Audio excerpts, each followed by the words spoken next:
મંત્રીમંડળને રાવણે પૂછ્યું કે બીજું દંડ શું? તો કે મહારાજ, અમે સાંભળ્યું છે વાનરને પૂંછ ઉપર બહુ મમતા હોય છે, એને પૂંછને ઘી તેલવાળા કપડાં વીંટી અને હળગાવી દઈએ, અને પૂંછ વગરનો વાનર જ્યારે એના માલિક પાસે જશે તો એ પણ ત્યાંથી પાછો ભાગી જશે. હનુમાનજી સાંભળે છે. હનુમાનજી મનમાં હસે કે તમને સરસ્વતી મદદ કરે છે, નહીતર મારું પૂંછડું સાવ નકામું છે, આડું આવે છે કૂદમાં, એના કરતાં આવું બાળી દો તો મારે કાંઈ જરૂરી પણ. અને આ પૂંછ જ બધાને નડે છે. પૂંછ ન હોય ને તો બધા શું? પૂંછ એટલે મને કોઈ પૂછતું કેમ નથી, એ જ પૂંછડું છે. આખા ઘરમાં હું ઘરનો મોભી છું. મેં ત્રણ દીકરાને પરણાવ્યા, 2 દીકરીને પરણાવી, મેં બધાને ઘરને જાત્રા કરાવીને હવે મને કોઈ પૂછતું નથી. આ મને કોઈ પૂછતું નથી, એ જ પૂછશે. એ જો બળી જાય ને તો માણસ સરળતાથી યાત્રા કરી શકે.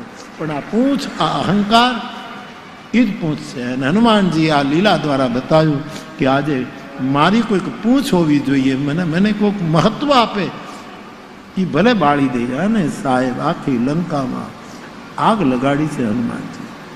સમુદ્રમાં પડી, પૂંછ બૂજવી અને માની પાસે આવ્યા છે.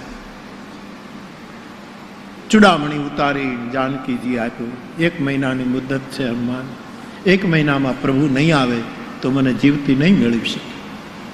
આ ચૂડામણી પ્રભુને આપજે. માને આશ્વાસન આપી, હા પ્રભુ આવશે માં, આ તો મને આજ્ઞા નહોતી આપી માં, નહીતર હું બધું પૂરું કરીને તમને લઈ ગયો. પણ હવે ના પાડી છે, આ 1 મહિનો મારે રામની આજ્ઞા તો મિટાવાય નહીં, નહીતર બધું પૂરું કરી. અને ભગવાન રામના હાથે જ રાવણનું મોત હોય ને માં, એવું હોય ને તું આખો લંકા જ ઉપાડી લઈને ત્યાં મૂકત, ત્યાં 2 જણા લડ્યા કરત ને મારી નાખ. પણ મને રઘુનાથની આજ્ઞા નથી. માને પ્રણામ કરી, આશ્વાસન આપી, હનુમાનજી પાછા ફર્યા. એક બહુ મોટી ગર્જના કરી અને આ કિનારે જ્યારે આવ્યા, પણ આટલા સમયથી જે રીંછ અને વાંદરાઓ વાટ જોતા હતા એ એકદમ નાચવા લાગ્યા. હનુમંત આવ્યો. અને તુલસીદાસજીને કેવું સુંદર પદ લખવું પડ્યું છે સાહેબ.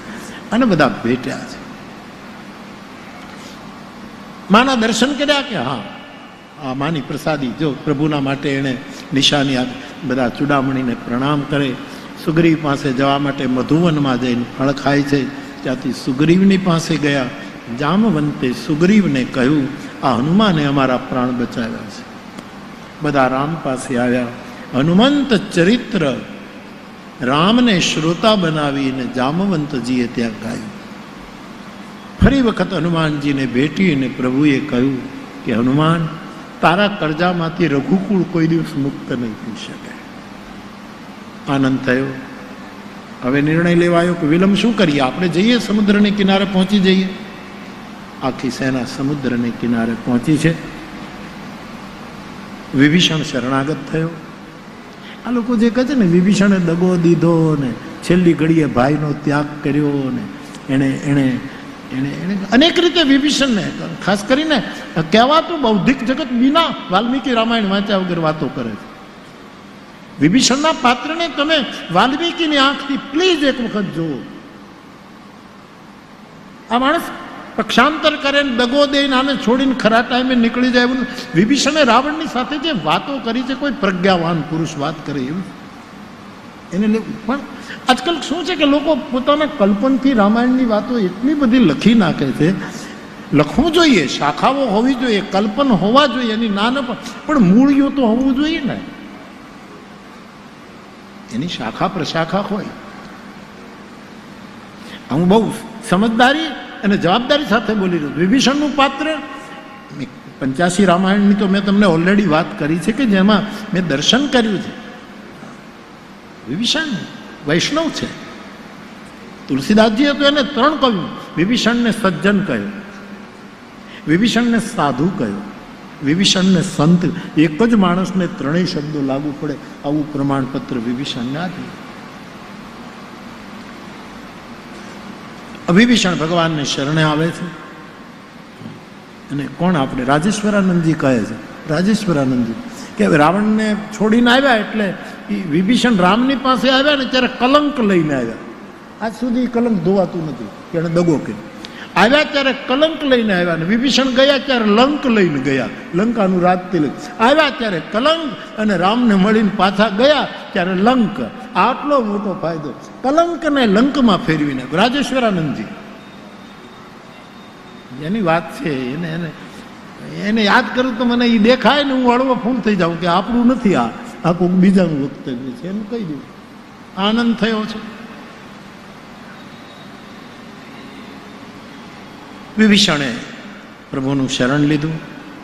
ભગવાને પૂછ્યું કે હવે લંકામાં જવા માટે શું કરીએ? કે મહારાજ, આપના કુળમાં સમુદ્ર પૂજાય છે, 3 દિવસ તમે ઉપવાસ કરો, સમુદ્રને પ્રાર્થના કરો.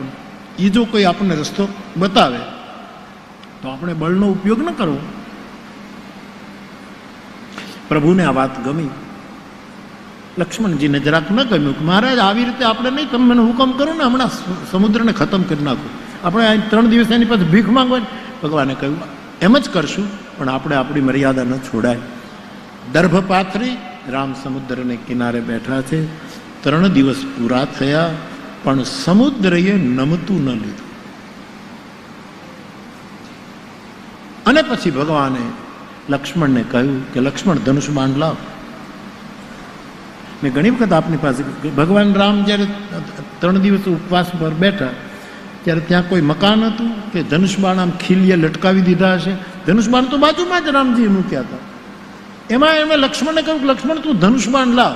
હવે ત્યાં જ મળ્યા હતા, ત્યાંથી રામજી ન લઈ લે. પણ લક્ષ્મણ આવે, ધનુષબાણ લઈને રામના હાથમાં આપે, એટલો સમય ભગવાન ચાહતા હતા, નહીતર ત્યાંથી ને ત્યાંથી લે.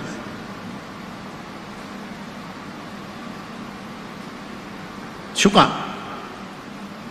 કે લક્ષ્મણ ધનુષબાણ લઈને રામને આપે, ભગવાન રામ વિચાર કરે એટલા સમયમાં જો સમુદ્ર સમજી જાય તો મારે બળનો પ્રયોગ નથી કરવો. જો એ સમજી જાય તો આનું બંધન મારે અટકાવવું છે. આ નીતિ રામની. એટલે મંદિરોમાં હજી પણ ઝાલરું વાગે છે સાહેબ, હજી પણ આરતીઓ ઉતરે છે.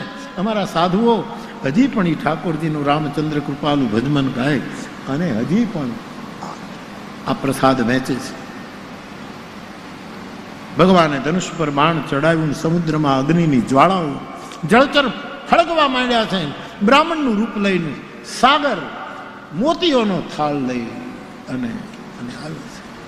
આ સમુદ્ર છે ને એનામાં મોતી બહુ છે, પણ એ કોક આવું આવે ત્યારે એને ધરે.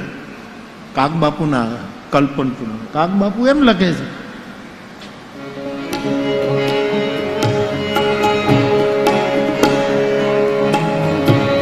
રત્નો રૂપાળા ભાઈ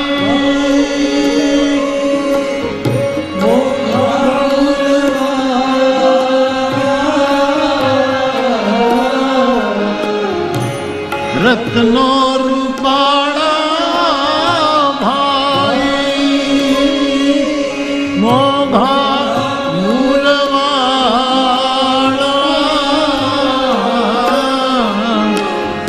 દરિયો વેરે નહીં મોતીડાની માળા કારણ ઉપકારી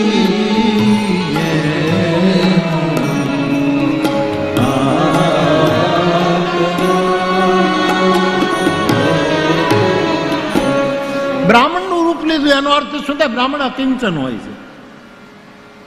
એના પેટાળમાં રત્નો ખૂબ, પણ અકિંચન બનીને બ્રાહ્મણ થઈને આવ્યું છે. વિપ્ર રૂપ લઈને આવ્યા.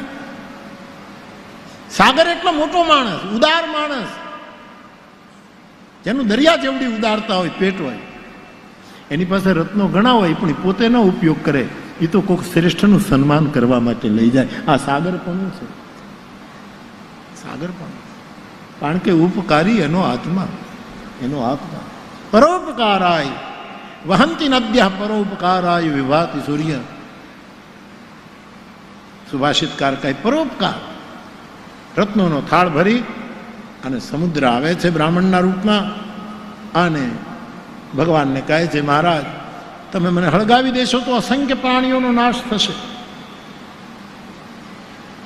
પરંતુ મારો એક સુઝાવ છે. મારી જડતા કે મેં તમને સમયસર જવાબ, કારણ કે અમે 5 તત્વો જડ છીએ, અમે દંડ વગર માનતા નથી. માફ કરજો પ્રભુ, મેં સાંભળ્યું છે કે તમારી સેનામાં નલ નીલ નામના 2 બંદર છે.